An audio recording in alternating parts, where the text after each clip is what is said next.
ഒരു കാര്യം നിങ്ങളുടെ ശ്രദ്ധയിൽപ്പെടുത്തുവാൻ എനിക്ക് ആഗ്രഹമുണ്ട്. നമ്മുടെ ബഹുമാനപ്പെട്ട 2 സിസ്റ്റർമാരെ ഇവരെന്ത് കുറ്റം പറഞ്ഞാണ് തടങ്കലിലാക്കിയിരിക്കുന്നത്? ഒന്ന്, അവർ മതം മാറ്റം നടത്താൻ പരിശ്രമിക്കുന്നു. 2, മനുഷ്യക്കടത്ത് അവർ നടത്താൻ ശ്രമിച്ചു എന്നാണ് പറഞ്ഞിരിക്കുന്നത്. പ്രിയപ്പെട്ടവരെ, എന്താണ് ഇവരുടെ ഈ കുറ്റാരോപണത്തിന് പിന്നിലുള്ള ചേതോവികാരം എന്ന് നമ്മൾ പരിശോധിച്ചറിയേണ്ടതുണ്ട്. ഇന്ന് രാവിലെ 10:45 എനിക്കൊരു ഫോൺ കോൾ ലഭിച്ചു. അതൊരു ചാനൽ ചർച്ചയുടെ ഇടയ്ക്ക് അവതാരകൻ വിളിച്ച കോളായിരുന്നു. അതിലിരുന്ന് ഒരു പ്രത്യേക പരിഷത്തിൻ്റെ ആള് അഭിമന്യമാർ ജോസഫ് പാംപ്ലാനി പിതാവ് ഇന്നലെ എറണാകുളത്ത് വെച്ച് നടത്തിയ ഒരു പ്രസ്താവനയ്ക്കെതിരെ പ്രതികരിച്ചപ്പോൾ എന്നെ വിളിച്ച് അതിനോടൊരു അഭിപ്രായം പറയണമെന്ന് പറഞ്ഞു.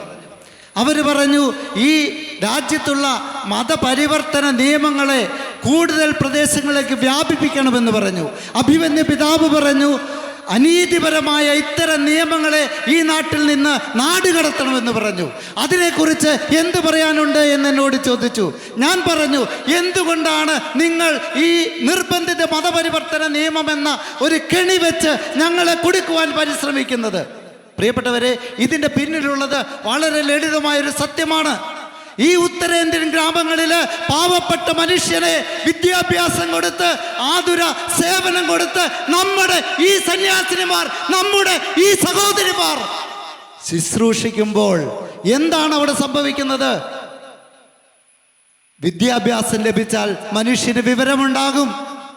വിവരമുണ്ടായാൽ അവൻ സ്വന്തമായി ചിന്തിക്കും. സ്വന്തമായി ചിന്തിച്ചാൽ അവൻ അനുഭവിക്കുന്ന ചൂഷണത്തിന്റെ ആധിക്യം എന്തുമാത്രം വലുതാണെന്ന് അവൻ തിരിച്ചറിയും. ആരെന്നെ അടിച്ചമർത്തുന്നു എന്ന് മനസ്സിലാക്കുന്ന മനുഷ്യൻ ആ ബന്ധനത്തിന്റെ ചങ്ങല പൊട്ടിച്ചെറിയും. പ്രിയപ്പെട്ടവരെ, ക്രിസ്തു ഈ ലോകത്തിൽ വന്നത് അന്ധർക്ക് കാഴ്ച നൽകുവാൻ, അടിച്ചമർത്തപ്പെട്ടവർക്ക് വിമോചനം നൽകുവാനാണ്. ഇതേ പ്രവൃത്തിയാണ് ഇന്നും ഈ ഭാരതത്തിലെ ഓരോ ക്രൈസ്തവനും ഓരോ മിഷണറിയും ചെയ്യുന്നത്. ഞങ്ങളുടെ മതം എന്ന് പറയുന്നത് സ്നേഹത്തിന്റെ മതമാണ്, അടിച്ചമർത്തലിന്റെ മതമല്ല. ഞങ്ങളുടെ കഴുത്ത് വെട്ടുന്നവനെയും ഞങ്ങളുടെ പിൻതലമുറക്കാർ സ്നേഹിക്കും, ശുശ്രൂഷിക്കും. ആ പാവപ്പെട്ട 2 സിസ്റ്റർമാരുടെ കരണത്തടിച്ച ആ സ്ത്രീയെ പോലും അവരുടെ കൈകൾ മുത്തി അവരെ ശുശ്രൂഷിക്കാൻ തയ്യാറുള്ളവരാണ് ഇവിടെ ഇരിക്കുന്ന ക്രൈസ്തവ സന്യാസിനിമാർ. അത് നിങ്ങൾ മറക്കണ്ട. വിദ്യാഭ്യാസത്തിൻ്റെ കാര്യം പറഞ്ഞു. ഇന്ന് ആ ചാനൽ ചർച്ചയിൽ ആ തീവ്ര മതത്തിൻ്റെ ഒരു പ്രതിനിധി എന്നോട് പറഞ്ഞു, നിങ്ങൾ എന്തിനാണ് ഈ വിദ്യാഭ്യാസത്തിൻ്റെ മറവിൽ മതപരിവർത്തനം നടത്തുന്നത്? ഞാൻ ചോദിച്ചു, അങ്ങനെ ഞങ്ങൾ വിദ്യാഭ്യാസത്തിൻ്റെ മറവിൽ മതപരിവർത്തനം നടത്തുകയാണെങ്കിൽ ഈ ഛത്തീസ്ഗഡിൻ്റെ മുഖ്യമന്ത്രി വിഷ്ണു ദേവസായി എന്ന് പറയുന്ന മനുഷ്യൻ, നിങ്ങളുടെയൊക്കെ കയ്യിൽ മൊബൈൽ ഉണ്ടല്ലോ, ആ വിക്കിപീഡിയ ഒന്ന് നോക്ക്. നിങ്ങൾ ഇപ്പോൾ ഒന്ന് അടിച്ചു നോക്കിയാൽ കാണാം. വിഷ്ണു ദേവസായി എന്ന മനുഷ്യൻ ഛത്തീസ്ഗഡിന്റെ മുഖ്യമന്ത്രി എവിടെയാണ് പഠിച്ചത്? അദ്ദേഹത്തിന് സെക്കൻഡറി ഹൈസ്കൂൾ വിദ്യാഭ്യാസം ലഭിച്ചത് ഫ്രീ ആയിട്ട് ഒരു ക്രിസ്ത്യൻ സ്കൂളിലാണ്. എന്തേ ഈ മുഖ്യമന്ത്രി മതം മാറാത്തത്? ഈ ഭാരതത്തിലെ അനേകം മന്ത്രിമാർ, നിർമ്മല സീതാരാമൻ ഉൾപ്പെടെയുള്ള മന്ത്രിമാർ പഠിച്ചത് ക്രൈസ്തവ സന്യാസിമാർ, പുരോഹിതന്മാർ നടത്തുന്ന സ്കൂളുകളിൽ തന്നെയാണ്. എന്തേ നിങ്ങളാരും മതം മാറിയില്ലേ? അസത്യം പറഞ്ഞ് ഈ നാട്ടിലെ ജനങ്ങളെ വിഭജിക്കാൻ നിങ്ങൾ നോക്കണ്ട. ഒരു കാര്യം കൂടെ പറയുവാൻ എനിക്ക് ആഗ്രഹമുണ്ട്. ഈ നാടിൻ്റെ മഹത്തായ സംസ്കാരം ആർഷഭാരത സംസ്കാരമാണ്, ഹൈന്ദവ സംസ്കാരമാണ്. ഹൈന്ദവ സംസ്കാരം എല്ലാവരെയും ഉൾക്കൊള്ളുന്ന സംസ്കാരമാണ്. ഇവിടെ ഹൈന്ദവരായ സഹോദരങ്ങള് നമ്മളെയൊക്കെ സ്വീകരിച്ചില്ലായിരുന്നെങ്കിൽ 2000 വർഷം നീളുന്ന ക്രൈസ്തവ പാരമ്പര്യം ഭാരതത്തിൽ ഉണ്ടാകുമായിരുന്നില്ല. അതെവിടെയും പറയുവാൻ ഞങ്ങൾക്ക് ആത്മധൈര്യമുണ്ട്, ആർജവത്വമുണ്ട്. പിന്നെ ആരാണ് നമുക്കെതിരായിട്ട് നിൽക്കുന്നത്? ഇത് വിഭജനത്തിന്റെ, വിദ്വേഷത്തിന്റെ, വെറുപ്പിന്റെ തത്വശാസ്ത്രം പുലർത്തുന്ന ഹിന്ദുത്വവാദികളാണ്. അവരാണ് ഈ ബജറംഗ് ദൾ എന്ന പേരിലും മറ്റു പേരുകളിലും ഇവിടെ സാധാരണ മനുഷ്യനെ ആക്രമിക്കുന്നത്. പ്രിയപ്പെട്ടവരെ, ഈ ഭാരതത്തിൽ ഒരു ക്രിസ്ത്യാനിയും ഒരു ഹൈന്ദവനും ഒരു മുസ്ലിമും ഏത് മതത്തിൽപ്പെട്ടവനും ഒരുപോലെ തുല്യരാണ്. നമ്മളൊക്കെ ഇന്ത്യൻ പൗരന്മാരാണ്. ഇന്ത്യൻ ഭരണഘടനയുടെ ആർട്ടിക്കിൾ 25 വളരെ വ്യക്തമായി സുവ്യക്തമായി യാതൊരു സംശയത്തിനും ഇടകൊടുക്കാത്ത വിധത്തിൽ ഇപ്രകാരം എഴുതി വെച്ചിട്ടുണ്ട്: ഓരോ ഇന്ത്യൻ പൗരനും അവന് ഇഷ്ടമുള്ള മതത്തിൽ വിശ്വസിക്കാം, അവൻ വിശ്വസിക്കുന്ന മതം പ്രാക്ടീസ് ചെയ്യാം, അവൻ പ്രാക്ടീസ് ചെയ്യുന്ന മതം പ്രചരിപ്പിക്കാം. അതിനുള്ള അനുവാദം ഈ നാട്ടിലുണ്ട് പ്രിയപ്പെട്ടവരെ. ഇത് വെള്ളരിക്കപ്പെട്ടതൊന്നുമല്ല, ജനാധിപത്യ രാജ്യമാണ്. നിങ്ങൾ ആരുടെയും ആൾക്കൂട്ട വിചാരണയ്ക്ക് അടിമപ്പെടുവാൻ ഞങ്ങൾ നിന്നുകൊടുക്കില്ല. ഞങ്ങളുടെ സഹോദരിമാരോട് അനീതി കാണിച്ചാൽ അതിന് മരണത്തോളം പോയാലും ഞങ്ങൾ ചോദ്യം ചെയ്യുമെന്ന് ഉറക്കെ പ്രഖ്യാപിക്കുവാൻ ക്രൈസ്തവരായ ഞങ്ങളോടൊപ്പം മറ്റ് മതവിശ്വാസികളുമുണ്ട് എന്നുള്ളത് ശുഭോദർക്കമായ കാര്യമാണ്. മുസ്ലിം സഹോദരന്മാര്, ഹൈന്ദവ സഹോദരന്മാര് ഈ അനീതിക്കെതിരെ പ്രതികരിച്ചു എന്നുള്ളത് നമുക്കൊക്കെ സന്തോഷം പകരുന്ന കാര്യമാണ്. ഈ രാഷ്ട്രം പാതാളത്തിലോട്ടൊന്നും പോയിട്ടില്ല. കുറച്ചാളുകൾ ഇപ്രകാരം വിദ്വേഷത്തിന്റെ പ്രചാരകരായാലും സ്നേഹത്തിന്റെ പ്രചാരകരാണ് ഇവിടെ കൂടുതലുള്ളത്.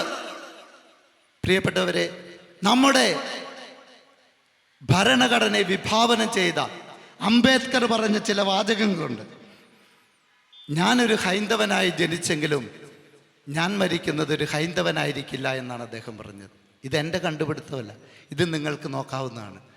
എന്തുകൊണ്ടാണ് അധകൃത വർഗത്തിൽപ്പെട്ട ആ മനുഷ്യൻ അപ്രകാരം പറഞ്ഞത്?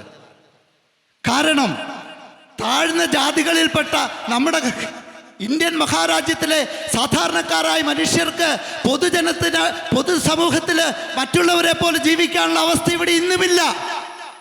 ഉത്തരേന്ത്യയിലെ പൊതു കിണറുകളിൽ നിന്ന് ഇത്തരക്കാർക്ക് വെള്ളമെടുത്ത് കുടിക്കുവാനുള്ള അനുവാദമില്ല എന്നുള്ളത് നിങ്ങൾ തിരിച്ചറിയണം. പൊതുകിണറുകളിൽ നിന്ന്, പൊതുവായ ജലാശയങ്ങളിൽ നിന്ന് വെള്ളം കുടിച്ചതിന് അടിച്ചു കൊല്ലപ്പെട്ട അനേക മനുഷ്യരുള്ള നാട്ടിലാണ് നമ്മൾ ജീവിക്കുന്നത്. ഇത്തരം അനീതികളെ ചോദ്യം ചെയ്യുക ക്രൈസ്തവർക്ക് ഒരു അടിസ്ഥാന സ്വഭാവം തന്നെയാണ്. കാരണം മനുഷ്യന് എവിടെയൊക്കെ അനീതി അനുഭവിക്കേണ്ടി വന്നോ അവിടെയൊക്കെ നീതിക്ക് വേണ്ടി ക്രൈസ്തവനുണ്ടാകും. ക്രൈസ്തവരെ പോലെ ഈ നാട്ടിലെ ആളുകളെ സ്നേഹിക്കുന്ന നല്ല മനസ്സുകളുണ്ടാകും. അതിൽ അസൂയപ്പെട്ടിട്ട് കാര്യമില്ല. ഞാൻ ദീർഘിപ്പിക്കുന്നില്ല. നമ്മുടെ സഹോദരിമാര് ഒരിക്കലും തനിച്ചല്ല. കഴിഞ്ഞ ദിവസം അഭിമന്യ പമ്പളാനി പിതാവ് പറഞ്ഞ ആ അങ്കമാലിയിലുള്ള സിസ്റ്ററിൻ്റെ, പ്രീതിമരിയ സിസ്റ്ററിൻ്റെ വീട്ടിൽ അഭിമന്യ major archbishop Mar Raphael Thattil പിതാവിൻ്റെയും മാർ തോമസ് തറയിൽ പിതാവിൻ്റെയും കൂടെ ഞാനും പോയി. അവിടെ ചെന്നപ്പോൾ പ്രായമായ മാതാപിതാക്കൾ അഭിമന്യ പിതാക്കന്മാരുടെ കൈകളിൽ കെട്ടിപ്പിടിച്ചുകൊണ്ട് പൊട്ടിക്കരഞ്ഞ് പറഞ്ഞു: പിതാക്കന്മാരെ, ഞങ്ങളുടെ മകൾ ജീവൻ പോലും വെടിയാൻ സന്നദ്ധയായിട്ടാണ് ഉത്തരേന്ത്യയിലേക്ക് പോയിരിക്കുന്നത്. അവൾക്ക് ഏറ്റവും പ്രധാനം അവളുടെ ക്രൈസ്തവ വിശ്വാസമാണ്. അവളെ ഞങ്ങൾ പഠിപ്പിച്ചത് മറ്റുള്ളവരെ സ്നേഹിക്കാനാണ്. അവൾ ജീവൻ വെടിഞ്ഞാലും ഈ മനുഷ്യരെ ഒക്കെ സ്നേഹിക്കും. പ്രിയപ്പെട്ടവരെ, എനിക്കിത് മാത്രമേ പറയുവാനുള്ളൂ. ആരൊക്കെ ഞങ്ങളെ വെറുത്താലും, ആരൊക്കെ ഞങ്ങളുടെ കരണത്തടിച്ചാലും, ആരൊക്കെ ഞങ്ങളെ ഉന്മൂലനം ചെയ്താലും ക്രൈസ്തവ സ്നേഹത്തിലൂന്നി ഈ രാജ്യത്തിലെ സ്നേഹത്തിൻ്റെ സേവകരായി ഞങ്ങളുണ്ടാകും.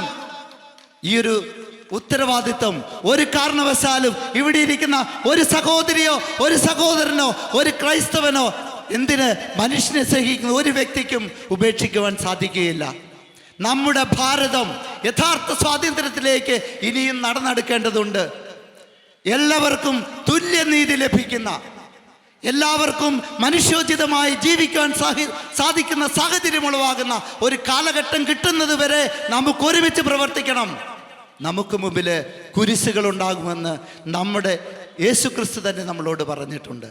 സത്യത്തിനു വേണ്ടി കുരിശേറേണ്ടി വന്നാലും നമ്മളതിന് ഒറ്റക്കെട്ടായിട്ടുണ്ടായിരിക്കും. അന്ത്യത്തിൽ ജയിക്കുന്നത് സത്യം മാത്രമായിരിക്കുമെന്ന് ഓർമ്മപ്പെടുത്തിക്കൊണ്ട് ഭാരത സർക്കാരിനോടും ഛത്തീസ്ഗഡ് സർക്കാരിനോടും ഞങ്ങളുടെ സന്യാസിനിമാരെ, ഞങ്ങളുടെ സഹോദരിമാരെ എത്രയും പെട്ടെന്ന് തുറുങ്കിൽ നിന്ന് തുറന്നു വിടണമെന്ന് അഭ്യർത്ഥിച്ചുകൊണ്ട് ഞാൻ നിർത്തുന്നു. ജയ് കത്തോലിക്ക കോൺഗ്രസ്.